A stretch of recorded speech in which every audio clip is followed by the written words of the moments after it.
All right, folks, we are here for the U.S. Open at Oakmont. The rough is longer than my hair. The par threes are longer than a par four that you're playing from the whites. They got rid of all the trees on the course. It is quite the golf tournament. And what we are going to be doing today, same thing that we did on my channel last week. Mr. Nerdy Tenor has shared the super dark secret magenta screen with me. We have got projections pulled up. We are going to toy around with some lineups. We are going to see the guys that are displaying his most EV for DraftKings PGA DFS Golf. The front end product for golf on Run the Sims is not ready yet. Hopefully going to be ready soon. We do obviously have the lineup optimizing tool, so you can upload your bespoke projections there. You can make your own. You can use data golfs. You can use roto grinders. You can use the solvers, whatever you want. You can tweak ownership around. Really, you can do kind of whatever you want. But I mean, boys, we're here. We have got a huge amount of contests in the lobby over on DraftKings. Two milli makers, actually, a 4-4-4-4 and a $25 100K to first, $200 single. A lot of good tournaments on DraftKings this week. And I mean, let's just all be real about it. The US Open is so much better than the PGA Championship. No one cared about the PGA Championship. We did a Calcutta for the PGA Championship on this Fullcast channel, and it really was just like, I don't know, man. It's a PGA. It's like you barely even remember who won, right? The 2025. But this is going to be an awesome tournament. We've got all our live guys. The win expectancy. This is, I mean, I think we should probably really start by talking about this, Dan, which is in one of these events where the scoring is so widely distributed and the other five guys in your lineup, other than the winner, are so important. I mean, just how do you begin to conceptualize thinking about handling Scottie Scheffler being the most expensive golfer by, God, how much in salary? By like a lot. By God, my goodness. Over 2K. Yeah. Exactly 2K, right? Right. He is more. Yeah, more. Yeah. So he's 2K more than Rory. Interesting that Rory McIlroy last week had his worst round of golf relative to the field of his entire career. He lost 8 strokes to the field. It is the only time he has ever lost. I want to say the data golf guys said it was the first time he'd ever lost more than 6 strokes versus the field in a single round. Now, Rory was on absolute mega full tilt. I just happened to be watching that event. He made a quad bogey on a par 5 because he was just tilting his face off. But I'll tell you, Dan, Scottie Scheffler, how do you begin to conceive of that? So I think it really just becomes about construction. So what I would look at is when you plug him in, what are the kinds of builds you can get to and how many of them are attractive? So because you get some weird dynamics with salary constraints where if you have a very high salary guy, it's not always obvious how much you should be playing him because it really depends on what other pieces you can fit. It really just comes down to that, in my opinion. I think, so I did a little sim to explore this a little bit. What did I get? Yeah, so when I ran, we're looking with some data golf numbers right now, and then these are numbers that data golf played at something like efficient thinks you should play, and a couple things jump out. The first is it thinks Bryson is way better than a lot of people do, and that we should figure out why that is. And Scottie, even though I can tell you because data golf likes him. Because data golf likes him. Well, this is data golf, but the question is why so much better. So driving accuracy, I would guess. What do you think, Dave? No, there are a couple things going on here. The first being that Bryson is particularly good at US Opens. He's particularly good in courses where the second shot is going to be from 200 yards out or more relatively often. Data Golf into their projections builds in like course history. They also build in like a major effect. They wrote a whole big paper about paper. They wrote a long exploration of like majors versus regular events. Actually, in response to that, every major they would be like lower on the market on Brooks Koepka by like $1 billion, because Brooks is not a very good golfer, but he won 4 majors in 2 years, and so basically they were like tired of getting their teeth kicked in, so they kind of did a study on that. So Bryson gained strokes at this type of golf course. Bryson is also going to be better than the field when the winning score is expected to be over par, which the winning score is expected to be over par here, because a lot of Bryson's mistakes were like, so something that Bryson does not do particularly well is like, he's 20 yards off the green, you need to chip it and be able to make par. And like Bryson's just not going to be as good at that as like Rory or Scottie or whatever, but it just doesn't matter as much here. And the other guys who are big favorites in the betting market, Jon Rahm, Rory McIlroy, Collin Morikawa, are just like not playing that well right now. So if the short-term form for them is just going to be a little bit worse, whereas Bryson is playing very well right now. So there's a lot going on there, but So I think this Bryson stuff is right.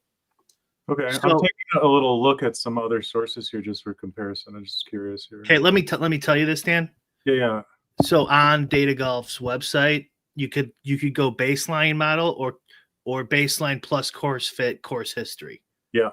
And so they have his baseline at plus 857 to win, but with taking the course history and course fit, it's plus 800. So it's some of it is the course driven. Here's what it says: the course fit, course history model makes adjustments for a golfer's course fit, their course history, and it accounts for course specific differences in randomness, which I think is what we started with this discussion, right? Which affects the probability estimates. Okay. I'm looking at, yeah, that's good info. That makes sense. So I'm looking at 4 different sources now. So I see Data Golf at 66.8 before weather adjustment, and then I see a 60.7. I see a 66.2. Yeah, 64.0 for Bryson with no course history, course fit, 66.8 with course history. So that's a pretty big difference, right? 2.5 points or 2.8 points based on how much better he kind of fits. Can you sort by the difference? That little difference, that'd be kind of cool to look at. I mean, you could what you could do is you could download it. Download it. I'll do that. You keep talking. Let me do that. Yeah. So there's obviously the projection and there's the salary, right? So you got Scheffler at 14.4, Rory at 12.4, and then Bryson at 11. So if you believe, and then if you believe Bryson is significantly better than everything below Scottie Scheffler, you can get to a lot of things with him that you couldn't get with Scottie. Is the other factor, right? Just the combinatorics. So that also would give him some more weight. But I can edit this Bryson number and rerun this and see what we No, do. I mean, I think this Bryson number is right. I have no issue with thinking that I have no issue with thinking that Bryson is the second best play in the field. I mean, or even the best play in the field. I was just reading this in Kevin Porter's Normal Sport newsletter yesterday, but like his strokes gained per round at the US Open, like since he became Bryson, since he fixed his swing a couple years ago, is better than Scottie's and Rory's. So he leads the field in this event in strokes gained per, and he, I believe, has won 1 US Open or 2 US Opens. But he just like, if you were kind of designing a guy in a lab, Scottie has the best like mental game in golf, and I think that's kind of his secret as to why he's so good. He just stays so calm and so present. But just in terms of like the swings and the way a guy strikes the ball, I mean, I think Bryson is pretty clearly the best for this course. For more evidence of Scottie's cool under pressure, you can just watch the tapes of his arrest. Yeah. Oh, he's very cool under pressure. Now, what's funny is, another thing is, so I'm just sorting by value here on the Data Golf projections. We've got Rahm, who's a live guy, Niemman, who is a live guy. Yeah. I hate those plays here. I actually have really no interest in playing Rahm or Niemman. For two reasons. The first being, I mean, the strokes gain data for live is like fake, because the strokes you're gaining are versus you know, I don't know, I'm trying to even find another guy here. Your strokes gained are versus Tyrrell Hatton and Phil Mickelson. So it's like kind of fake strokes gained. And we get these guys in May. I mean, Rahm and Niemman have had, I think Niemman has had 7 tries at a major since he joined Live, and has won top 10. Like, I just like and maybe that would venture more into ball knowing than it would into actual data analysis. But I frankly don't have much of an interest in playing Niemman as the 4th most owned golfer ish in the field. If you're taking, and which I wouldn't use Data Golf's numbers as like the end all be all in terms of ownership. I wouldn't say, and I wouldn't even say that is like, I don't think the Data Golf guys would be like, yes, we're the best in the world at projecting golf, and we're also the best in the world at projecting ownership. You know, yeah. Like, in fact, we should look at that right now. So, right, it is absolutely the case that their ownership is not as good as their projections. I don't think that's controversial. And it's no shade there. Just is what it is. Great at everything.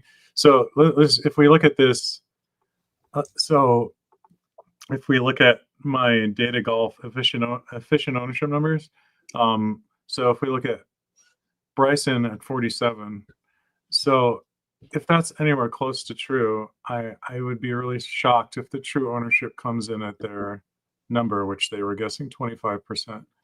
So yeah, there says 25%. I highly doubt. The other sources I have, let me do a quick poll here. I can click through. I see 44%. I see 30%, and then I see 30%. So theirs is the lowest guess for his ownership of all the sources I'm looking at. RotoGrinders has 29.3%. Which I think 25 is going to be too low. Seems likely. I would say, and I actually think what will happen, I just have the numbers pulled up here, is the points per dollar guys this week. I don't know here. Let me sort by. I haven't even looked at these yet. So whoever the points per dollar guys are, maybe it could be. Well, you know what's funny is there are going to be some real shitters who get owned this week. That'll be really interesting. Like real, like guys who have no threat to win. Right? Your Eric Coles, your Harris English at 6,700. Like if Harris English is going to be is projected at 13% owned by like what RG has right here, that's actually way low, because not only are a certain segment of golfers like they're like just like, or a certain segment of golf DFS players like, oh, we got to play Scottie. There's another segment of people who say, well, I'm playing Scottie and Bryson, or I'm playing Scottie and Xander, or I'm playing Scottie and Rahm. And that leads to your, your Corey Connors, your Robert McIntyres, your Taylor Pendrith. Like this will be the most ownership you get on 6K guys, probably at any major or any golf tournament the whole year, I would guess. Right. And if you look at that thing again, I have the efficient Taylor Pendrith at 13%. And that's exactly for the reason you described. It's like to make a lineup worth playing with 2 high-priced guys, you just can't avoid finding some value. So what's the number for Bryson then? Let's just do it. Let's just you want to do an ownership number? Yeah, let's go. What are we thinking? 33, 35, 37? I was thinking just if we're doing it this way, I think we should do 35, because that feels much closer to true. Okay. I'll do this. Okay, I'll do it here so you can see. Yeah, I would say like at least 35, right? Yeah. Let's do 35. Well, I was just thinking about for my 150 set, I was maybe just even going to lock him, because I actually think for this format, I actually don't care if he doesn't win with him in all my 150 lineups, because either I'm going to lose anyways because Scottie was the guy you had to have, and I just locked Bryson, and I was never going to get to enough Scottie, probably, or the winner is going to be, I was about to say Tommy Fleetwood. The winner is going to be a Russell Henley, a Tyrrell Hatton, because another thing that's very interesting about a golf course where the score is going to be over par is there is a ton of variance that comes in there, because you're not going to have dudes shooting 62s on a Saturday the way you can at an Open Championship or the way you can at an Augusta if the pins are just right.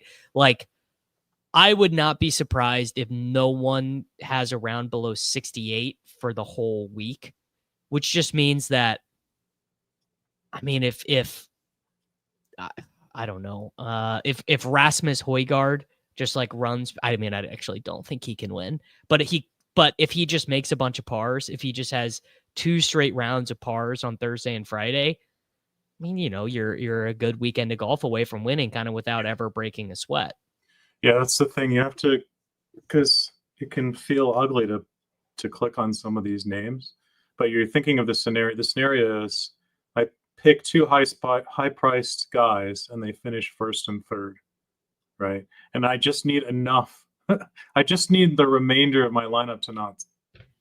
Oh, well, you need more than that in a huge one, but you just need none of your guys to completely suck. So like you don't. There are situations where the optimal lineup has a guy who places 30th because that was the only way to get the salary relief you needed to play the big guys, right? Alternatively, again, just the way DraftKings scoring work, let's say Dustin Johnson just has a crazy round on Saturday. He's T54 heading into the weekend, but he happens to chip in on a par 5, and he hits the perfect shot on that 289-yard par 3 and makes an extra birdie, and he has 8 more scoring points than everyone else in his salary range, but he finishes T32 because the scoring points are going to be so minimal this week. Which again, just it'll be. I would guess the swings on Sunday in like the 4-4-4-4 milli maker will be sick because it'll be like, oh, this dude got a birdie from Joaquin Niemann who finished T11, but that birdie was the difference between first place in the 4,444 versus finishing 6th or whatever for a set of steak knives. Yeah, when it's over par scoring, it's almost more like NASCAR. Like it's like finish place. Like so you're watching a race. Here's another really interesting question: could Scottie win and the winning lineup not have him because of all the value you use to get there, not compete? Yeah, like if 100%.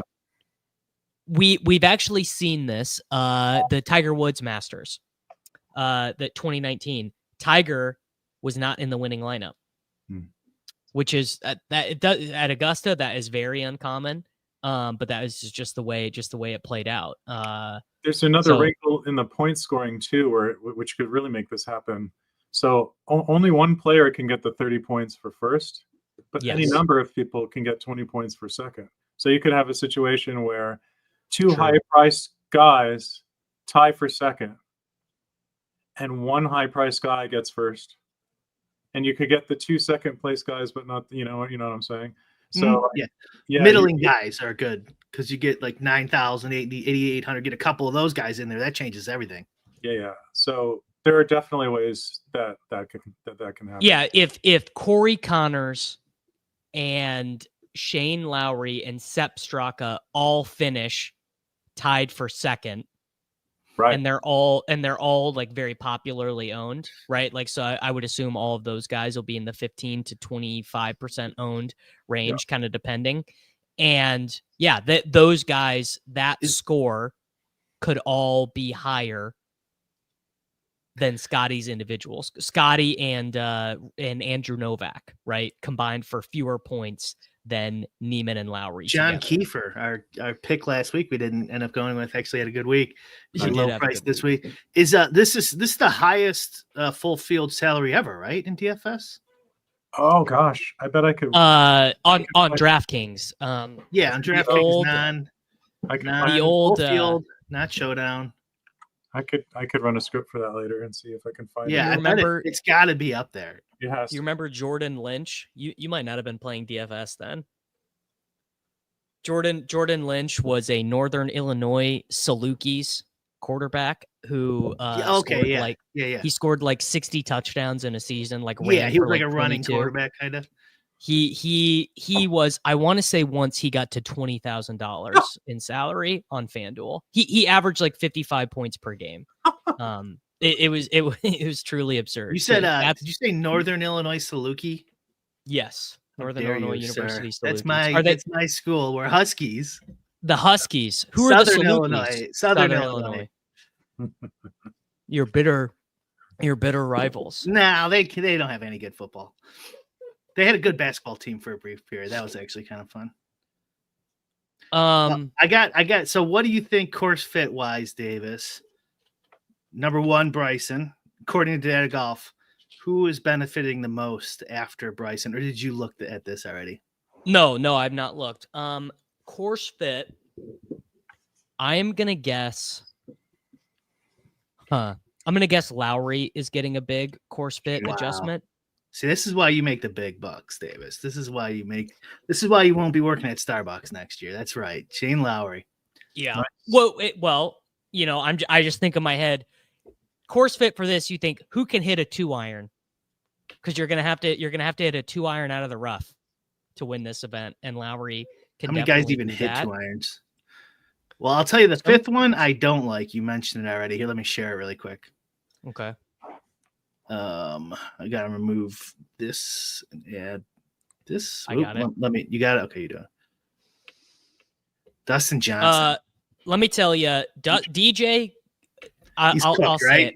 No, I think he's a good play here. Oh my God! Did you see that fold with his wife?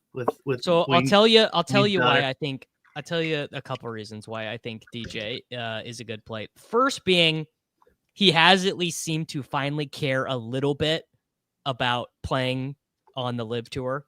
Like he actually has just been like, I want to play a smidge. The other is that he basically at the 2016 PGA? No, 2016 US Open.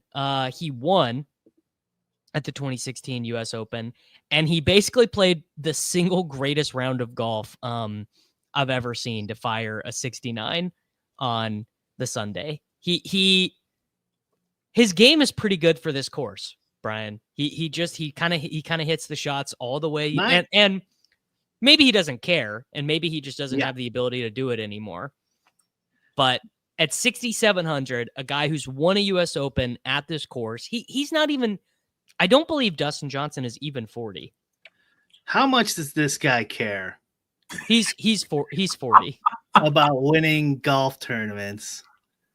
This was taken a couple days ago, and then another one where he said he's done with golf in 5 years or something. So I took that as bullish. Yeah, I took him saying I'll give it 5 or 6 more years. To me, that was bullish. For a guy like DJ, that's bullish for him to be like, well, I'd still like to win. He's already thinking about the finish line.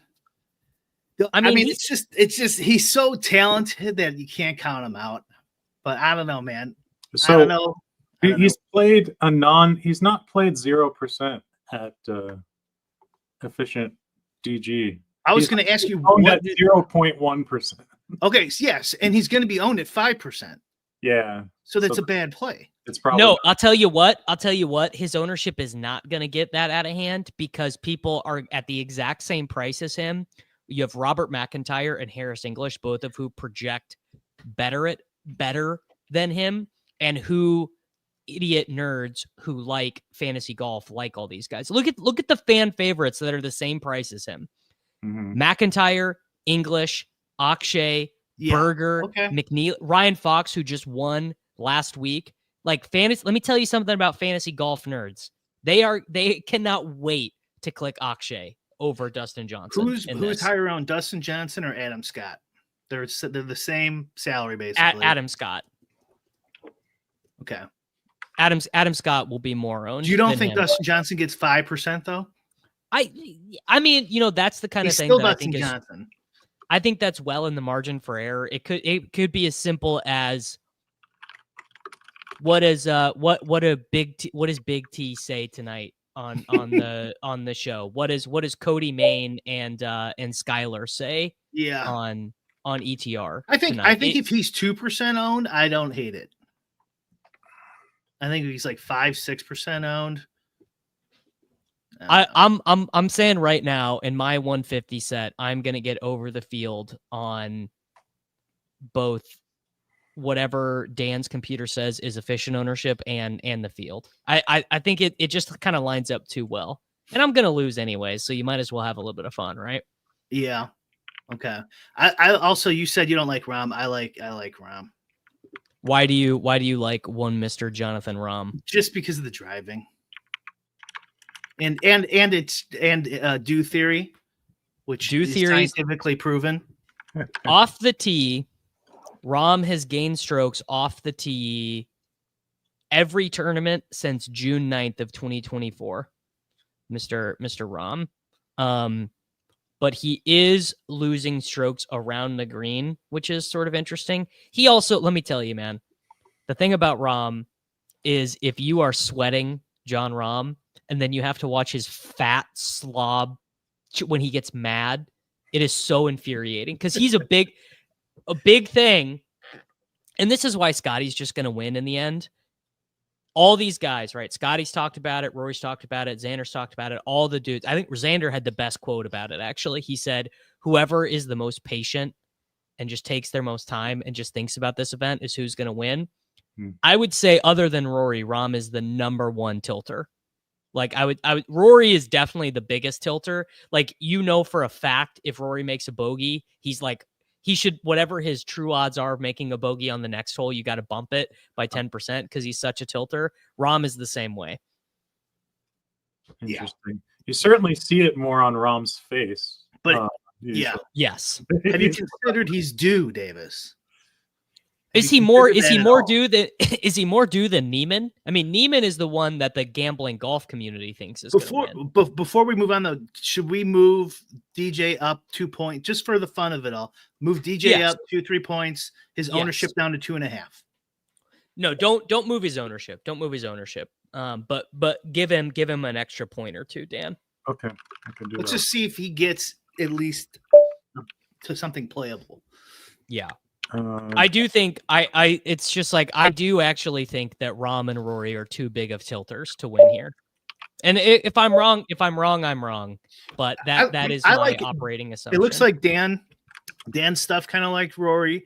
His data golf, they have him as the third best course fit adjustment. Well, yeah, but look at this. This is crazy. I've never actually seen this before. They only have him as 3.2% to win. Isn't that nuts? I mean, that is a huge adjustment. Isn't that just because Scotties is eating up cannibalizing all the winning? But go back. 6%. Okay. No, that's the betting markets. They have him at 3. This is the data golf odds 6%.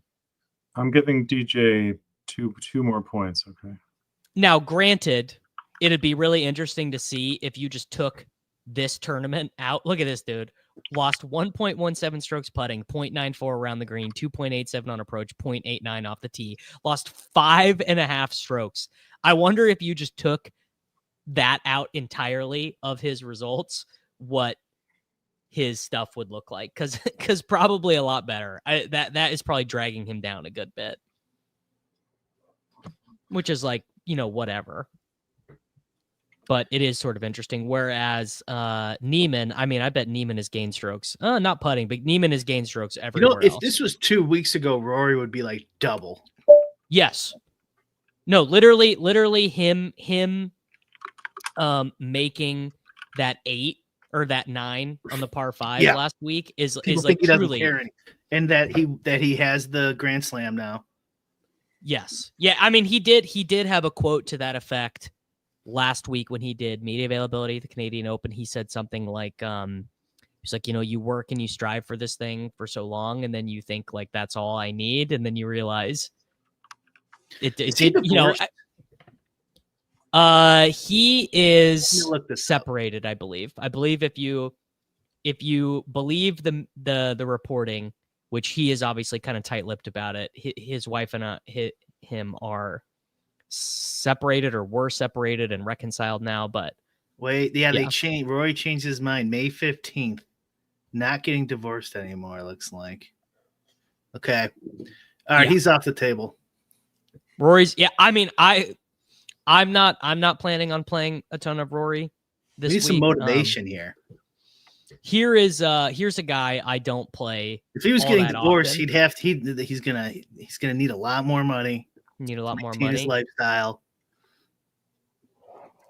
Xander Schauffle. What do you have for Xander Schauffle efficient ownership? Oh, good. Yeah, that's a good call. Do you like him, Davis? I don't normally. I think he has like a stone cold perfect fit for this golf course. I was just gonna say, because according to Data Golf, he does not. So I'm running the efficient ownership with the DJ adjustment now, but that's not done. But before that, it has Xander at 9.2. 9.2. Yeah, I mean, look, just at the end of the day, I mean, another thing is we can make a lot of predictions about how this golf course is going to play, but they could also change it, right? They could, the Oakmont CC people could decide it's playing too hard. Like, what was it? Chambers Bay, people said they lost the golf course. They made it too hard. They could get to Saturday morning, decide this is awful TV. Let's let the greens grow overnight, and let's cut the rough down another quarter of an inch or whatever. So like you have to keep that in mind too. Yeah, but that does affect everybody. So, but yeah, you're right. That would hurt my round prediction. Brian, what do you think if you had a full gallery of spotters and a caddy? Like, if you wouldn't lose your ball in the rough. What do you think? Me and my brother were looking at that one viral. I don't know if you saw all the pros, what they were guessing. What? Yes, 18, yeah. What's your handicap, Davis? Like 15? I am a stone flat 17 right now. 17. I'm probably 15, 16, 17. That like 120 sounded like I don't think I could even do that based on the way they were talking about it. Yeah. Wow. Well, keep in mind, you like, and that's unlimited balls. So the thing is you're not going to lose your ball because there's no trees. What's his name said you'd lose 12 balls and you only get 12 if you play on the tour. You'd lose it in the rough, but I'm saying you have a gallery. I'm saying you have a spot. All right. Yeah. Okay. Yeah. 130. So like 50 extra shots playing from the championship tees. Maybe 140. I don't know. Why? What do you think? So I'm thinking if I got to play from the championship tees, I mean, it would be over for me because I just don't hit the ball very far. If I got to play from my normal tees, like if I got to play from the members tees, I think I could do 109. No. No. Not with a guy out there counting all your shots for real. I'm saying from the members tees. So that makes the course like 60. That's why, because like these handicaps aren't real either. When someone says they're at 17, it's like, yeah, that's a 17 by your own counting. Well, I'm a 17 from the forward tees. I know. I'm talking about people don't follow the rules to a T. So if I went in there with no golf experience and just putted the whole way, how many shots? That's what one of them said is the best strategy would be just hit it 40 yards. Yeah. Just putt the crap out of it. But still, like if you shoot, if you shot 3 over every hole, that's like an 18 handicap, right? No, that's not an 18. 18 handicap is bogey every hole. Why did I read that somewhere and it stuck in my head. I think a 109 is light. Probably 120. And I think I'd feel good about it. The problem is some of those holes you probably can't putt the hole. Right, because it goes too much of a hill. Or, well, and the other problem is at least 4 times you're going like bunker to bunker or rough to rough. Like you think like the normal shot that you hit, like, oh, I'm 20 feet off the green, I'm just going to chip it on, it's going to roll to the hole, like the way you normally would play that. Your ball is going all the way off on the other side. This would be a major problem too. Even if you're getting it down there, you're 3-putting. You're 3-putting. Yeah. Hard game golf. I understand. All right.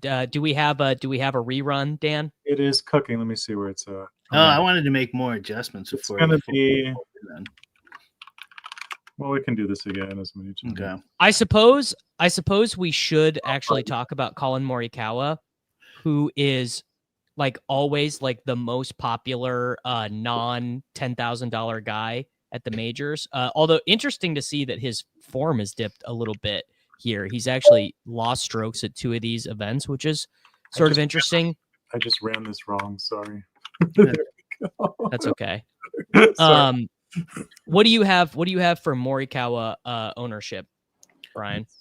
Let me look. Because he won. What's his salary? Wait, never mind. 9,800. The data. I just have data golf's numbers. I didn't make any. 13, yeah. They have him at third.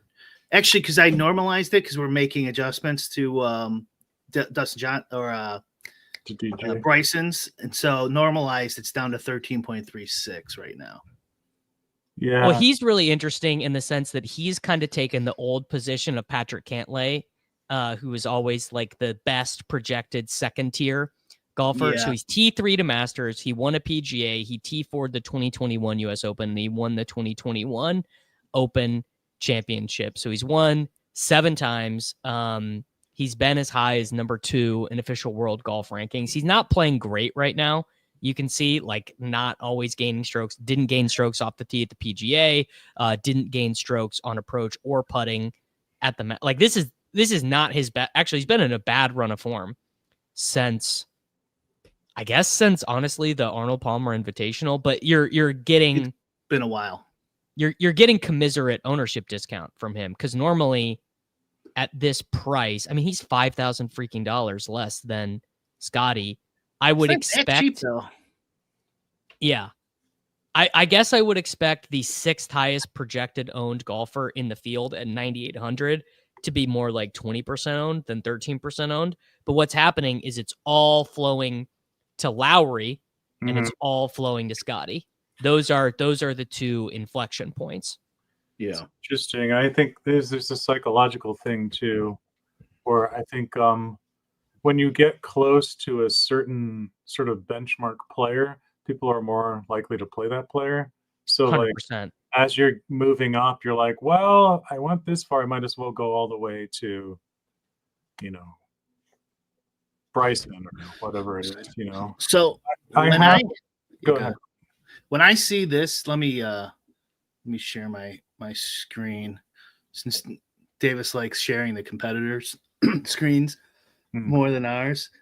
When I see this range here, 9,800, like Morikawa, look at these numbers. Like Fleetwood's the same projection. Well, let me tell you, no one who builds their lineups by hand is clicking on Tommy Fleetwood. Only computer bros are using Tommy Fleetwood. I don't know. Well, how that impacts their like feeling. my point being is, look, forget Rahm here, 52 to 48, and all these different salaries, and so it's like so flat. Right. So I mean, they're saying this is a super high like standard deviation event or widespread flat scoring is kind of what this is saying, right? Yes. So if that's true, what you think, right? If true, I just wouldn't even look at names. You know what I mean? I would be like, okay, well then clearly, like you're going to be spreading around a whole bunch of players, and like this player is much worse than this one.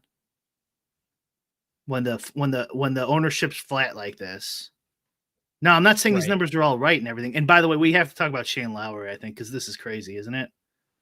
If he's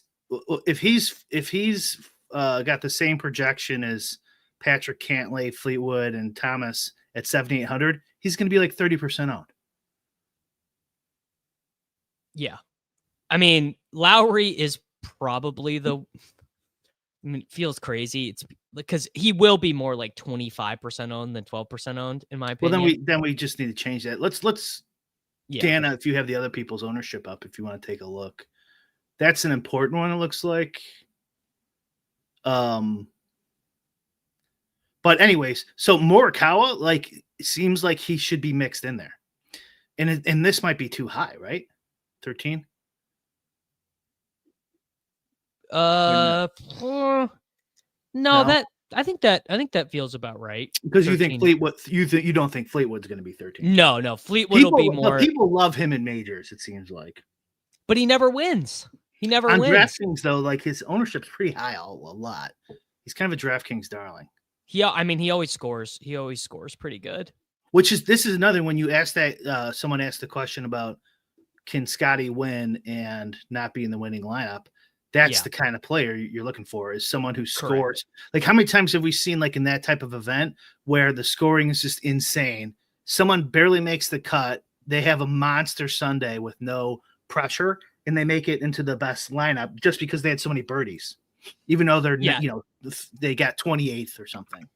I tend to agree with this. Lowry leads the 7Ks, English, Sep. Okay. All three of them are. Okay, let's just change them then. So I did a brief polling. So Lowry was 13 on DG? Yeah. Ownership. So on my three other sources, I have 25, 22, and 19. Okay, so there we go. Let's just make them 23 then. All right, I can do that. Lowry 23, and then who was the other one? English. Yes, and then Sepp Straka as well is also going to be more. Shane Lowry. English is 13 again. What do we want to do him at? I'll take another look here. He doesn't look that obviously much better than everyone else with Lowry, though. Oh, so one of the other ownerships has him at 9. I'm looking at the others. I see a 9, I see a 12, and I see. So we could leave this then, huh? It's like, and a 13. Yeah, we could leave that one. We could leave that, and then Sepp Straka. Man, I hate when all the guys I used to play all the time before anyone was playing them, now they're good. Sepp Straka is kind of in that range. What's his salary? His salary is 7.7. Really? Wow, he is getting up there, huh? So the ownerships I see. Oh, so that's why 20. Shane Lowry. Yeah. So what would he be, like 18% or something? I see projected ownership for Sep 20, 20, 18, and DG has him at 13. 13, so that's too low. Okay, so we want him like 19?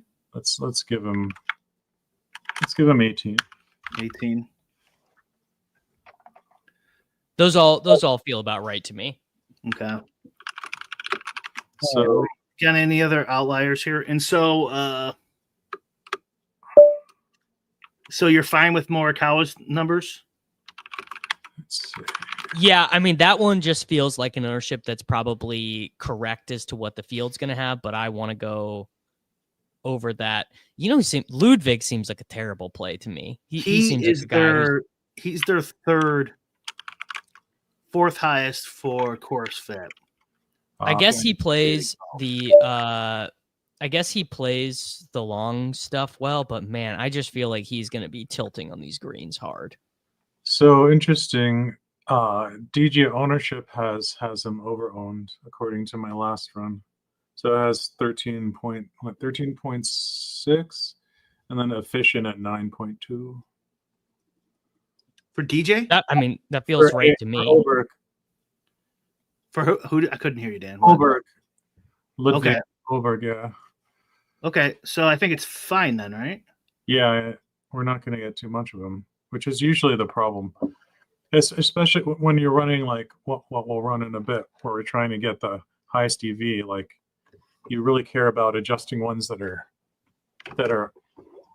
over projected or under ownership projected, right? Those are the errors you have to fix. So if you don't fix those, then every lineup has freaking whoever that's pumped, right? So yeah, we could try running some stuff. What else do we need to adjust? I mean, these are some interesting names. I mean, Hideki, you haven't mentioned him, Davis.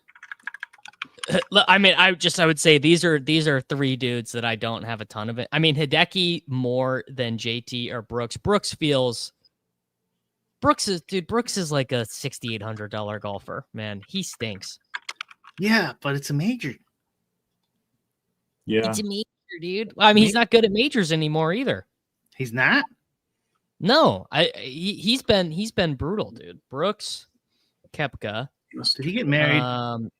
He missed the cut at the PGA, missed the cut at the Masters. 5% ownership. T43 at the Open, T26 at the US Open last year, T26 at the PGA, T45 at the Masters. So it's been a long time. And I have efficient ownership at 1 for him. So ouch. All right, I've got the new numbers with the Dustin Johnson adjustment. Let me just pull them. So I can't believe for our major championship show, the first thing that I said was, "Oh, I can't wait to get overweight the field on Dustin Johnson." That'll age well. I think could be Travis is probably right about this. Pendrith always ends up being. He always ends up being one of those guys that's a little bit more. Do that, actually. So, what do we got here? What's his salary? Pendrith is 6,500. 65. I have the Dustin Johnson results. I mean, yes, Dustin has been as bad at Brooks, but Dustin's high end. I'll say this forever. Dustin's high end golf put absolute shit on Brooks's high end golf. Dustin's high end golf was way better. Should we put Taylor at 12%? 12% ownership. Yeah, that sounds fair. That sounds right. Trying to catch up. Yeah. Taylor Pendrith. 12. How did we just do Taylor Pendrith? Yes. Mm-hmm. Okay, Taylor Pendrith. After I normalize it, I got 11.92, but whatever. Okay, yeah, I do that in the back end so I won't see it. So here are the adjustments I have. Bryson 35, Shane 23, Sepp 18. Then I have Pendrith 12. And did I miss any? I think so. Has anyone got any hot takes in chat they want us to test? We talked about Connors earlier. Connors, I think is low. Yeah. I feel like combination of I would assume Brian and the stuff he gets a decent course adjustment because he's a terrible putter. But if you're a terrible putter at a course where Open Par might win, it doesn't matter as much because you don't have to make every 8-footer. Do we think 11.89% is good ownership? I think let's do 14. Man, I think look at this though. If you look at that salary range, he's definitely gonna be higher. Okay, I agree. Unless this 47.7 is way off. Let me see. Do a little polling. Oh, so I did the DJ adjustment and I gave him 2 more fantasy points. Yeah. Efficient ownership went from 0.1 to 0.6. Okay, so in other words, DJ, you'd have to drop his ownership down to like 1%, and then maybe it would give you 2. Well, just the efficient ownership. So right, yeah. So it doesn't even matter. Getting to that point. So other sites have Connors at I see a 24, a 22, and a 22. Yeah, so that definitely needs boosting. DG has it at Data Golf has it at 12.5. Yeah, Dustin Johnson is going to have to be a very hard I know better. Yes, that's a pretty strong IKB play. I just kind of have a feeling. But you know what's fun? This is fun about this, Davis. Is seriously, if you were really doing this, if we have it all hooked up, you would just keep bumping up DJ's number until it would go, okay, that number, this is how much you play him. And then you would have to somehow go in your head, man, do I really think he's 10 extra points than Data Golf? Right. And maybe you go, I'm not going to do it. You know what I mean? Right. Yeah. Right. That is a really good way to use tools. You push them, and then you can helps you reason about like what would have to be true for this to be a good play. Right. Yeah. Right. Then you have that's a good way to ask yourself in general when you're making adjustments. You have to say, what would have to be true for this to be a good play? So you say, what would have to be true for Dustin Johnson to be a good play? Either the projection is way off because the model doesn't know X, Y, and Z, or the model is improperly weighting X, Y, and Z, or the ownership is way off, that Justin Thomas actually is not going to be 7%. He's actually going to be 3%. Or Tommy Fleetwood's actually not going to be 12%. He's going to be 20% or whatever. So you have to ask yourself, because if everyone thinks Dustin Johnson, if everyone kind of feels like, or like, I mean, the biggest driver ownership is, I would assume, the Mayo show. So like, let's say everyone who goes on the Mayo show is like, you know what? Kind of just have a feeling Dustin Johnson's playing well, yada, yada. And Dustin Johnson ends up being 11%. Well, then it doesn't even matter if you're directionally accurate that the projection's low, because he's still way over-owned. That's right. Yeah. Brian, did you change Connors already? No, I was going to ask. I was waiting for Davis to finish. And also Davis to follow up on your point. Ownership is the exact same way. So like when we switched Bryson, I then normalized his, the numbers across the board because it affects everyone else. And now we're switching out a bunch of other people's. They're affecting Bryson. So we're under 35 now on Bryson. So I'm going to bump him back up to 35 where we had him and then adjust that and then go to Connors. What number are we thinking here? Like 15%? I don't know what it is. Well, Data Golf said like 12 or 13, and then the other sites were all over 20. So, oh God, okay. We think Peachy has some information in it, then maybe a little less than the others, but more closer to them. So maybe like 19 or 18 or something. Let's just do 19 for shits and gigs, and then Sepp Straka is now down to 17.5 from all of our noodling. Yeah, it's probably close enough. Okay. Unfortunately, I do my normalization in the back end, so I can't quite do it exactly the same way that you're doing, but it should be right. Well, whatever. It'll be close enough. It'll be close enough.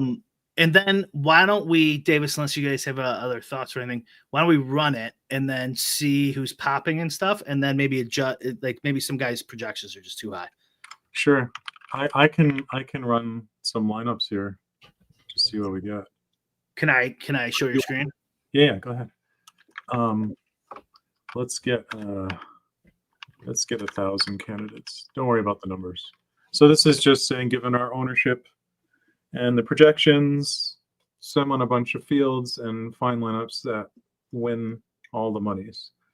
So if you didn't see the last show, this is a pretty efficient way to see which players are really popping, and then whether you believe they should be popping or not, or whether it's just that a number you have is a little off. So let's see who you got. Gotterup. Not Gotterup, dude. Not Gotterup. I'm gonna do sample of 10. So here's all right. So Bryson, Rahm, Niemman, Griffin, Pendrith, Novak, Hendricks. Not the course for Chris Gotterup, I don't think. We'll look at Gotterup next. Who else is popping out? A lot of Niemman, a lot of Pendrith, a lot of Bryson. Right. I'm usually looking for the weird. I'm looking for the weird guys that pop more than the chalky ones. Yeah. Mark Hubbard. Look at that lineup right there. Scottie and Bryson, then 4 6K guys. Yeah. So we'll have to investigate Gotterup. Yeah, let's look at him next. So what's going on? Yeah, Gotterup. Can you get like the opto numbers or anything? If it's too much, don't bother. But yeah. No, not easily. Okay. I have to code that up. Gotterup missed the cut, losing 1.4 strokes on the greens last week at the RBC Canadian Open after I made us run a set with him locked in it.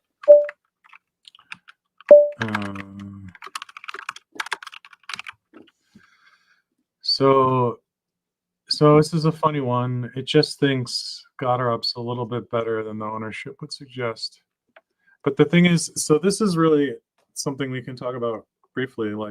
So if you have two players, if you have a player and you have what you think he should be owned at is X, and what you think he will be owned at is 1/2 X, then that's a very high EV play in a vacuum. Mm-hmm. But the problem is the lower you get in absolute terms. So it's like if LeBron James should be 40% owned and he's going to be 20% owned, that's like a smash because it's LeBron. And even if the number's a little bit off, you're still wildly over. But the closer you get to the bottom of the distribution, where it's like 1 or 2% delta, like it's extremely sensitive to the number. So right, if we change this just a little bit, we'll get much less of him. So just for sanity, maybe I should look at some ownership comparison or some projection. Let's see. Okay. You guys look up Data Golf for Gotterup, and I'll look him up. Yeah, I want to see his course fit here really quick. His course fit is going to be terrible. I know that's what you said, so I want to look. It is it's 0.2 plus, so that is about slightly above even. Okay. So like the worst course fit is Jason Day. I can share that if my God, this guy's projection is all over the place. this is according to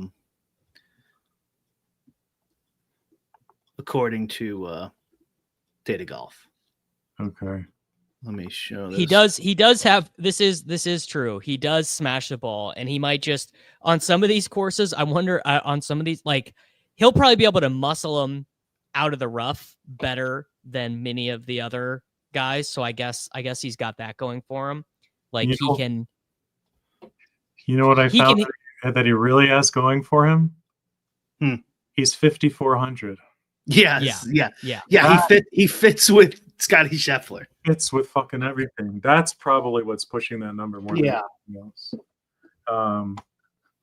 So if we don't like that, or we don't want to get a million of them, we can either adjust his projection down or his ownership up. Let me run this again and see how many I get. Yeah, maybe we should lower projection. So at the 5,400 range. Yeah, that's the thing, is that this stuff is so sensitive to like points per dollar. So for example, Gotterup is projected for 36.2 points. So that is like relatively a lot. But here are some other guys who project for about the same as him. Michael Kim, 6,300. Benny Ann, 36. Thomas Detry. Like there are a lot of guys who are projected within 0.3 points of him, but they're not 5,400. They're 6,200. So, okay, if you bring up Data Golf and you sort by value and you scroll down to where we have that on ours too. Yeah. Oh yeah, do we have a value column? He's our highest value. There it is. Yeah, but it's color coded. We should add that at some point. It is on here. Yeah. At least it's on the other ones. Maybe it's on. If you sort by salary first, and then scroll to Gotterup and look at all the numbers around him. So scroll down to Gotterup and then look at the value numbers. So that's where I was. Look at how much higher he is than everyone around. Yeah, that's why he's popping. So if you want a construction, this is the whole point of this show. So why don't we just bring him down to 31 or something? Okay. No. That's not the move. The move is to increase his ownership. Either way. Yeah, the move is to make him 7 or 8% owned or something. Let's make him 9%. Well, if I go 9 and normalize, it'll be like 8.9. Yeah. That's more accurate than nuking his projection. Right. Okay. I'll give him a 9. But like I'll rerun it. He's still going to be really popular. I mean, look at this. The reason I would nuke him is just like a portfolio play, honestly. I would still drop him a couple points probably. Because there's just no one around there. There's just nobody. Yeah, there's nothing there. There's nothing there. So increasing his ownership's not going to decrease that much, but let's see. All right, I boosted it from 3 point something to 9. And here are the lineups now you can share. Yeah, you're right. There's still a lot of them. Yeah. So let's just drop him down too. Let's just drop him down a couple points. 2 points. Let's drop him down a couple points. Okay. Drop him down to 34. I'm gonna edit it this way. Just give me So Gotterup, I had Gotterup. Gotterup. Then what? Look at these ownerships around him: 0.18, 0.000. I have him at 36.4. What would we like to just do 34? 34. Okay. That feels. Those both feel like good adjustments. I mean, that's such the tricky thing about doing golf projections is if Gotterup makes the cut, he's awesome. Yeah. High probability being in the winning lineup. He doesn't make the cut. He's, just as shitty as every other shitty cheap play. That's a really good thing to think about if you're doing this and a lot of lineups and you want to diversify. Like, you don't just want to diversify at the athlete level, but at the construction level. So, like, you could have a very diverse set of golfers, but if none of them are in that low price range and you need that construction of like a super cheap guy with a bunch of studs to win, you're just dead. Which is fine, but it's worth considering. So this looks better. He's still in the lap, but it looks better. Let's see. Here's the top 10. 4, 5. No Gotterup, right? Yeah. 1, 2, 3 out of 10. We got. Okay. Okay.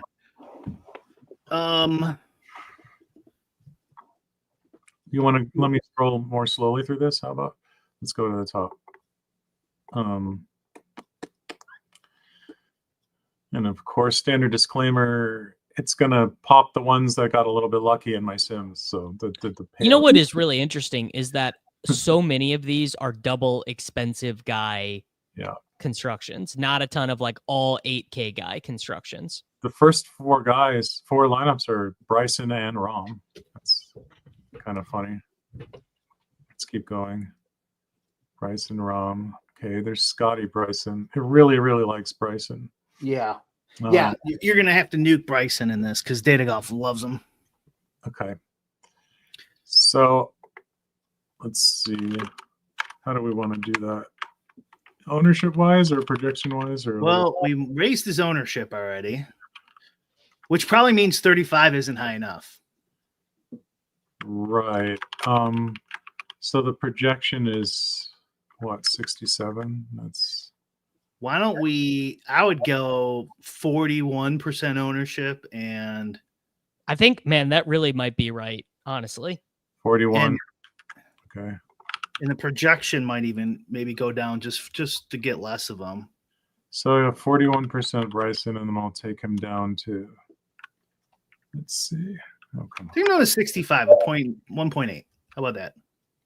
65 flat? Yeah. Okay.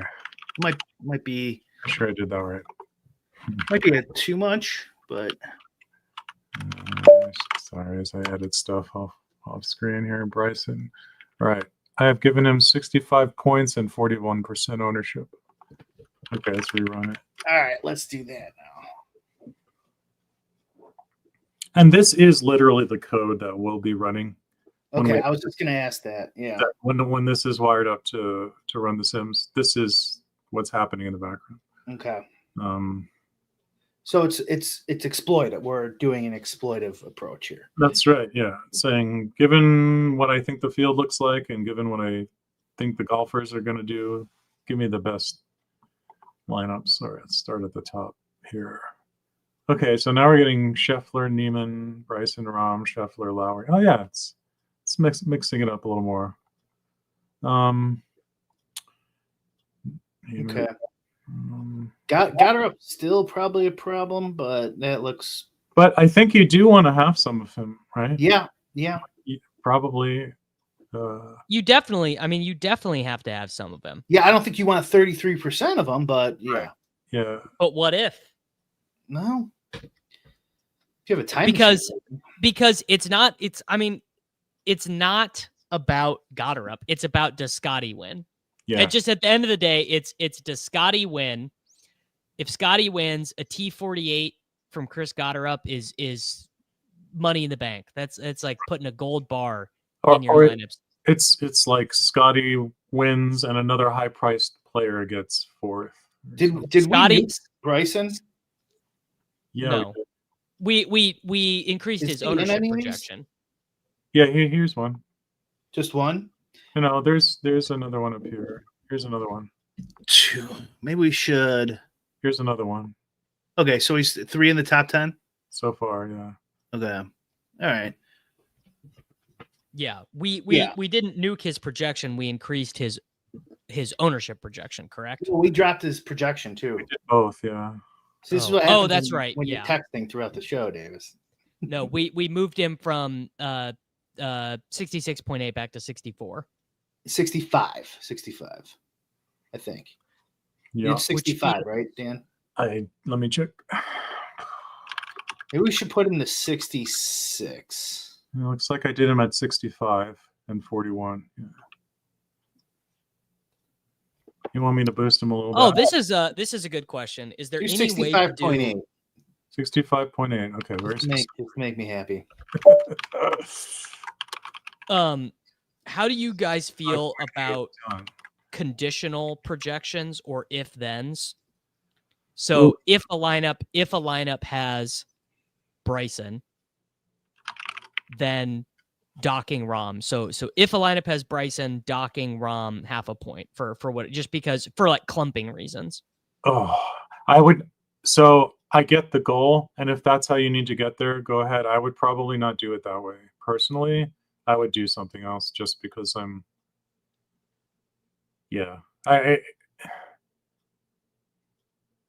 get it. I think as a means to an end, you could do something like that. But make sure or the whole process. I mean, so I'm just thinking. So okay, we're seeing the issue with Gotterup that there's going to be a really high correlation between Scottie and Gotterup in the same lineups.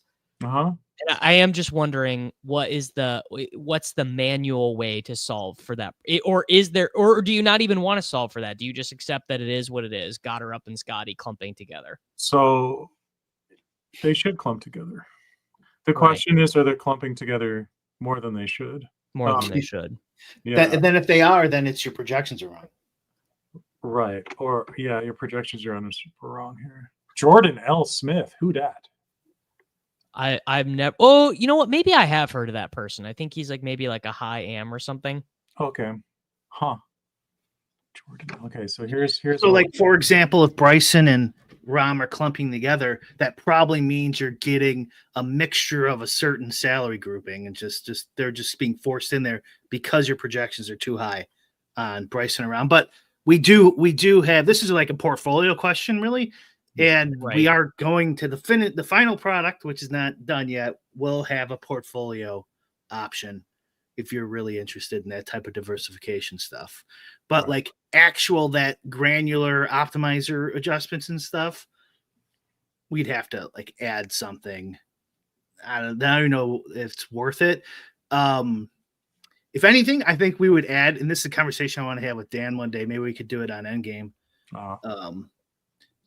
Correlation in golf, and if it matters,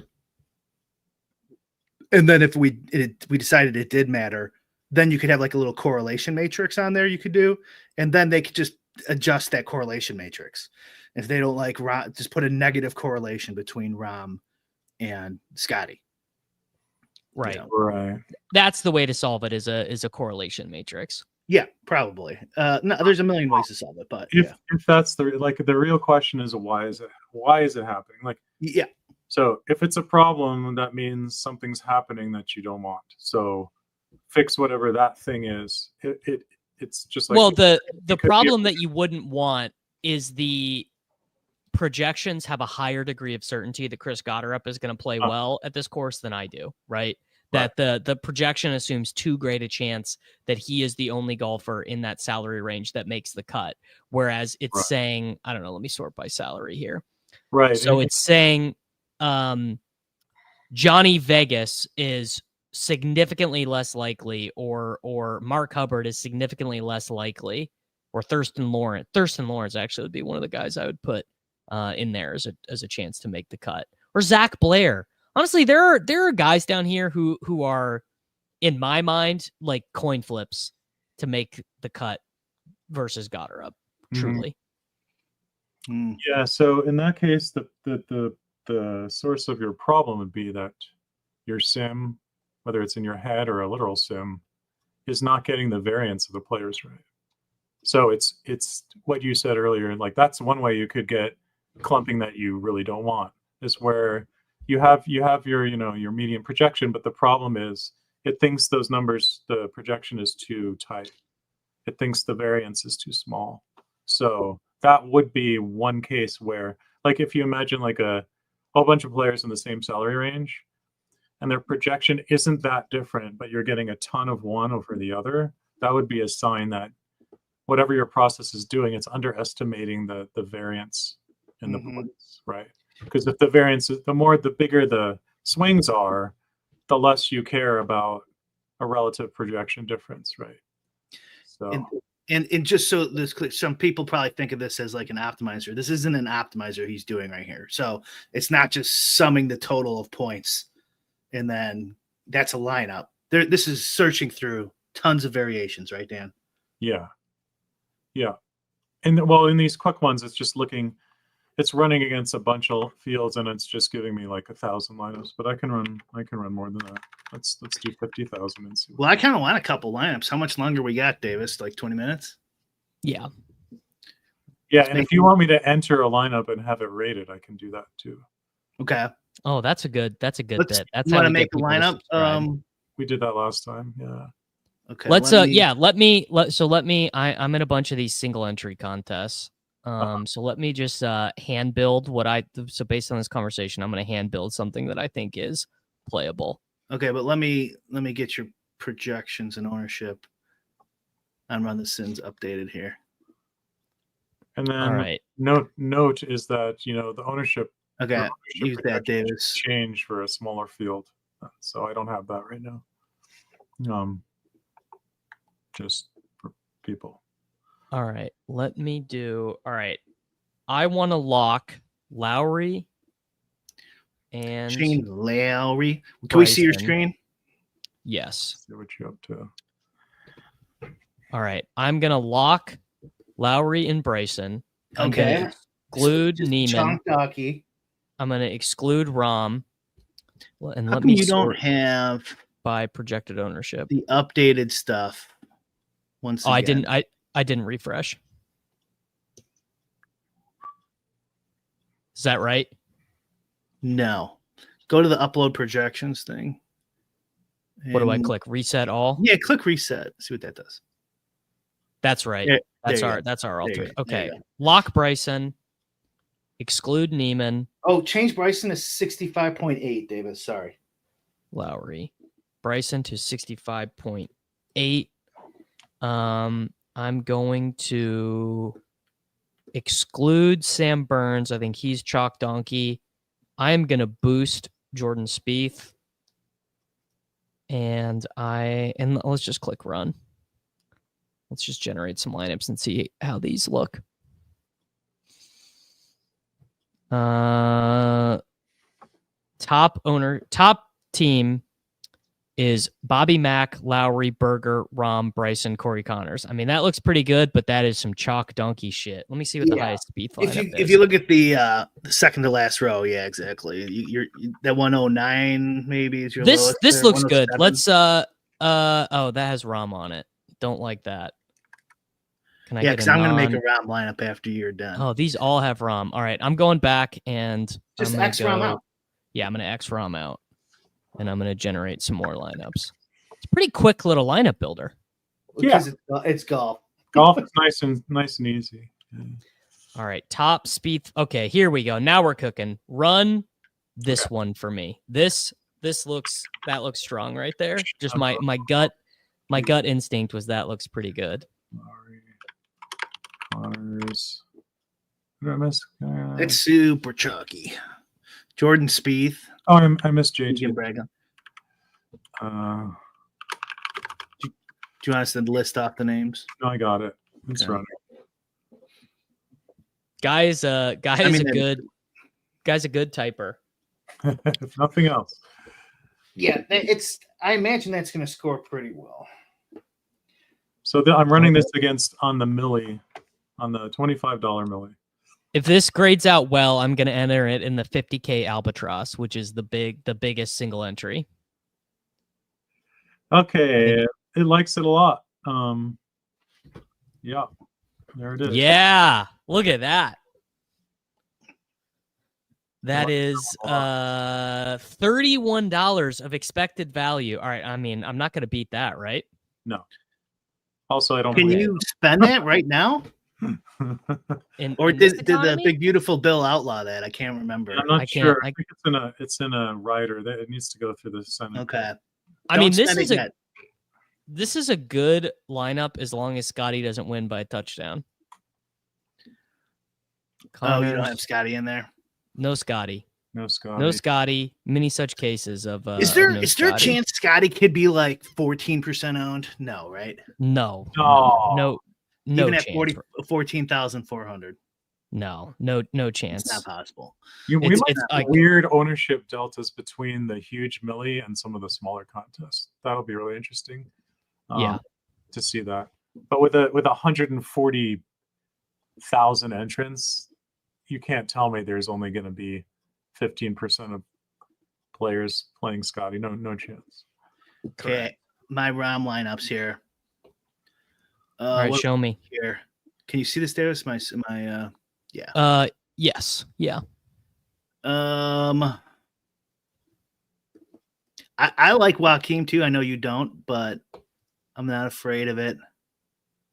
You would be a Joaquin Niemman guy. Guy just what there was that tweet going around. It got like 5,000 retweets. It was Rahm talking about someone talking about how Rahm had like 20 straight consecutive T10s on the Live Tour, and a person quote tweeted it and said, "Yeah, I take a group of people from the senior home next to my house bowling, and I pretty much always finish in the top 3." It's just like, well, yeah, dude, you beat what's the Peter Uline, the son of the guy who runs Titleist. Isn't that one of the funniest things that there's legitimately a Nepo baby on the Live Tour? Well, I think he's got to be pretty good at golf too. I mean, he's pretty good. I mean, he hits the ball a freaking country mile. I got a lesson yesterday. Boy, did I feel stupid, man. I mean, it was like the most intense golf lesson I've ever had. Dude was breaking down like every step of my swing. He's like a real biomechanics. Oh man, I've always guy. wanted to do one of those. I would have went with you if we lived by each other. That's cool. And did he strap you up with the all around your body thing? No, but he's got cameras on all 4 sides. So camera in front of you, camera behind you, camera to the left, camera to the right, and he has the screen to draw the lines. And I mean, he's like, okay, you're holding your not only are you holding your club not how I like it, but the way you were even getting into your stance is wrong. The way we want you to get into your stance is we want you to hold. It's like you want to be able to hold your club with just these 3 fingers. You want to be holding it. So no index finger, no thumb. You want to be able to hold it with just these. It's just like, I mean, it was crazy. Like an hour, and I didn't even take a swing. That's right. What a lot of good music instruction looks like too. It's like, even at high level, it can be like, let's look at the angle of your wrist relative to the piano keeper. I mean, right. It's always, that's a good sign. I think if you're getting a teacher who knows how to zoom in on that stuff. No, 100%. Like, cause I've taken lessons on, like at the course before, or like at a driving range where you just put a bunch of hacks and the guy's like, okay, do this. And I already feel like more confident that I'm getting the right instruction. Yeah. Dan, all right. You want to run this lineup for me? Let me think. I think I just typed it in. Pendrith, Niemman, DeChambeau, Rahm, McIntyre. I bet your lineup is not going to be as profitable as my lineup because you have Chalk Donkey Rahm in it. Right. I've got Rahm in there.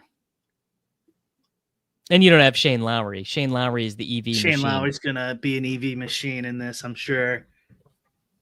Shane Lowry. If that one's no good, I was thinking... Which one? Oh, it likes it better. Oh, nice. Let's pop that puppy in. How much? Wow, $60 of EV. So or $60 total. If so we combine our EV, profit. Davis, we could pay for one golf lesson. Maybe in rural Illinois, not around here. It was Whoa. I think it was 88. I signed up for 3 and I think it was $80 per lesson. Oh yeah, it was 60 plus 60 is 120. Mine was only 30. Oh, well, total EV. I'm subtracting our entry fee. Right. Okay. That's them. Got it. No, I wouldn't trust numbers that high. Yeah, your lineup is fake good, Brian. No, it's probably good though. I mean, as long as the number, this is where it's like, where are the numbers coming from, right? As long as you think then you've fixed the obvious errors, the higher the number is, the more margin of error you have, right? So yeah, but this one specifically is awesome. Yeah, you can tell. Sure. Who am I forgetting here? Penrith, McIntyre, Niemman, Bryson, Rahm. Don't dupe me, bro, by the way. Oh, Daniel Berger. Please don't dupe me, bro. Please don't dupe me, bro. All right, let's get a lot of dupes in this contest, I think. You know what? We need to run. Okay, let's go back. Okay. This is what we need to run. We need to run our top Scottie, Bryson, no Gotterup lineup. Okay. You want to handle that one? Yes. Okay. Let me. And then I wouldn't mind. Just give me the best lineup from The Sims. What is it telling me to do? You know, once the very best one, I'll just run that right now. I'll do 50,000 candidates and see what. All right. Our highest projected. The highest projected Scottie Bryson lineup with no Chris Gotterup. This actually, I mean, would not surprise me if this is one of the ones that ends up looking really good. Aaron Rai, Matt McCarty, so he's the other 5K guy. Taylor Pendrith, Scottie Scheffler, Bryson, Thorbjorn Olsen. Okay. So I'm running. Seems like there's a lot of Rahm love in chat. I don't know if that's good for my Rahm lineups. Okay, keep in mind, this is nerds. Brian, best one we have so far is Bryson, Rahm, JT, Spawn, McIntyre, and Ortiz in this last. Carlos Ortiz. Mr. Ortiz. Ortiz. Did you say McIntyre? I did. And I missed one. I got Bryson, Rahm, Spawn, Ortiz, McIntyre, and Bobby Mack. Bobby Mack is going to be real popular.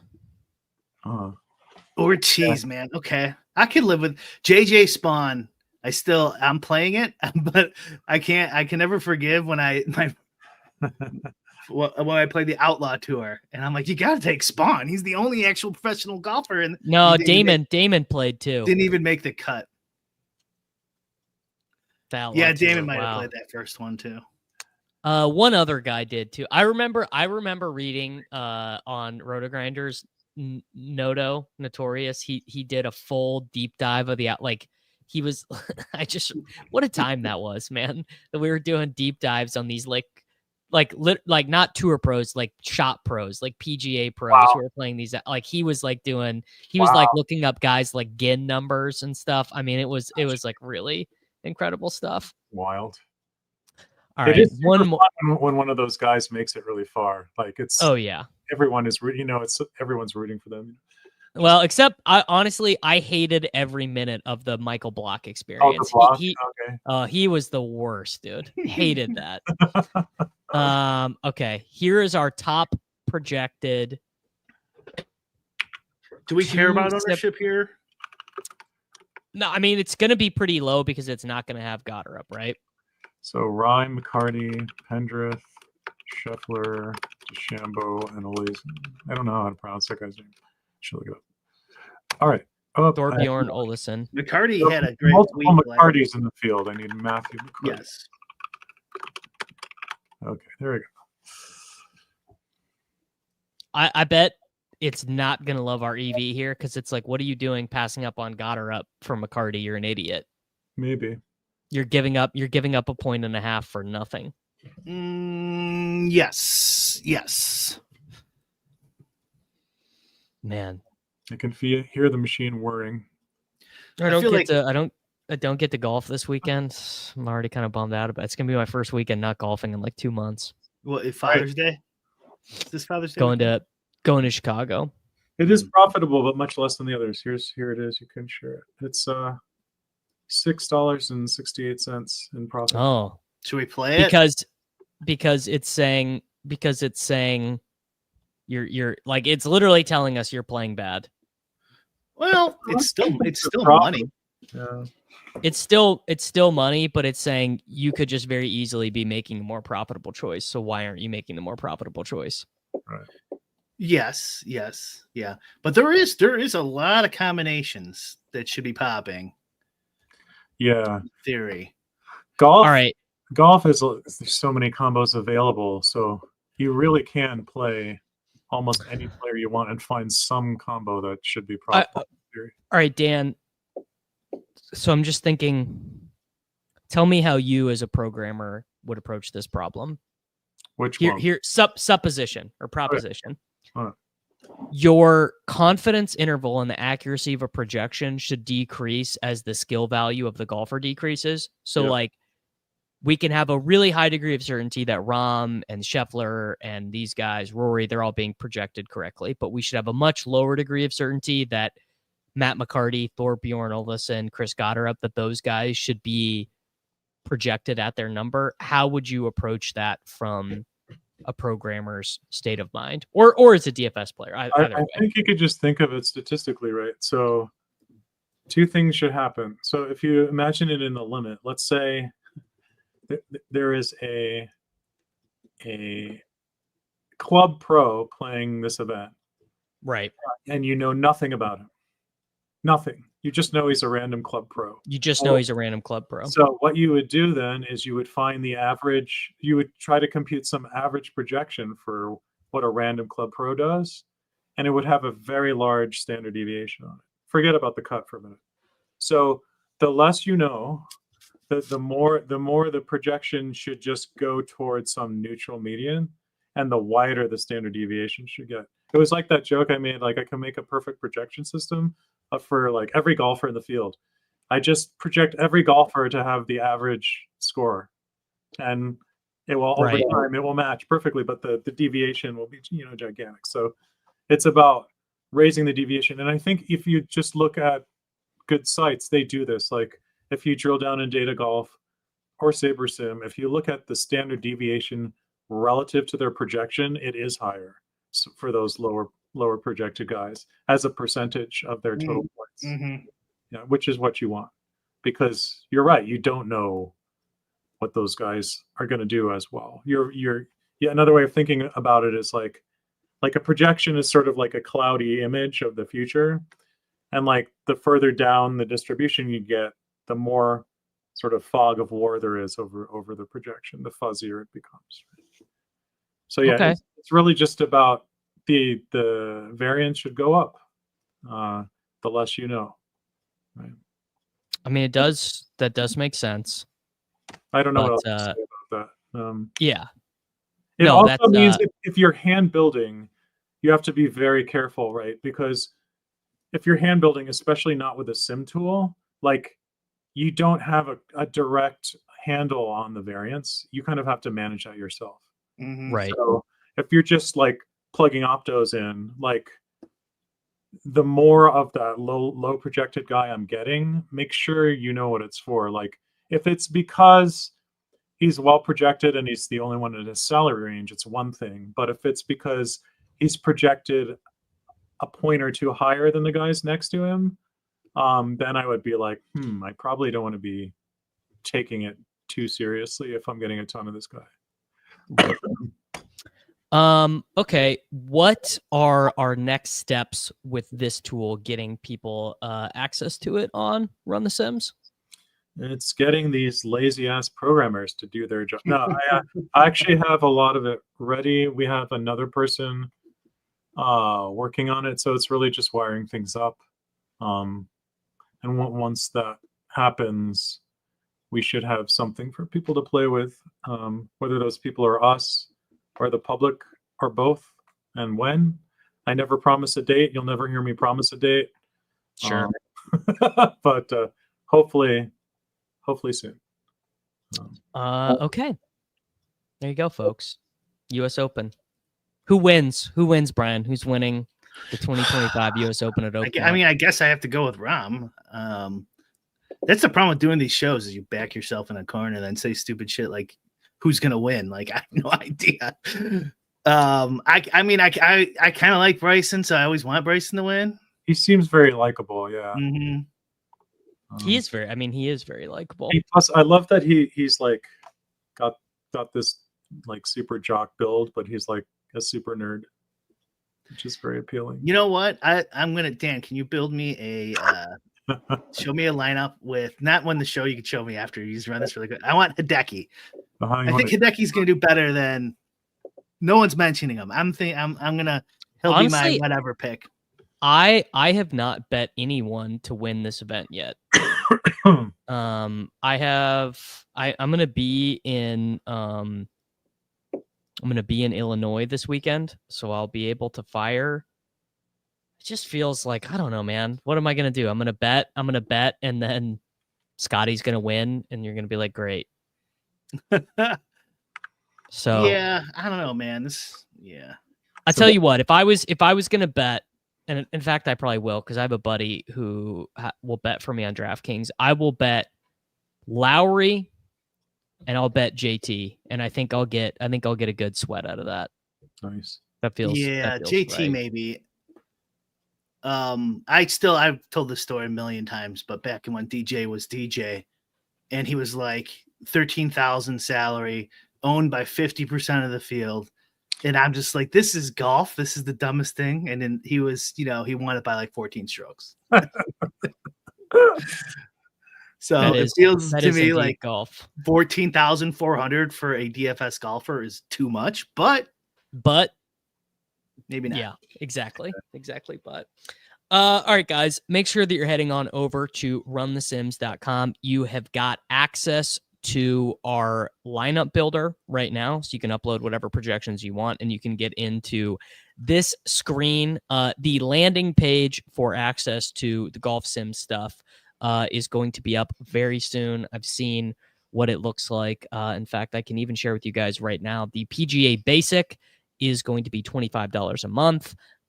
So you get you're able to generate 5 lineups at a time, and then you were able to run contest simulations with that. So that will be nice. And then there's a portfolio optimizer version that is going to be for serious individuals only. That is being worked on right now. Probably won't be live at the same time that the rest of it is. I think that is going to be a slightly later edition, but cooking up lots of cool stuff over there. So encourage all of you guys to check out all that stuff. Promo code Davis, promo code Endgame, promo code UTMLB. Any of those will get you 10% off over at Run the Sims. Our boy Adam shares on a nice little run over at runthesims.com using those projections. So I'd encourage you to probably try and do that. Feels like a good way to generate some money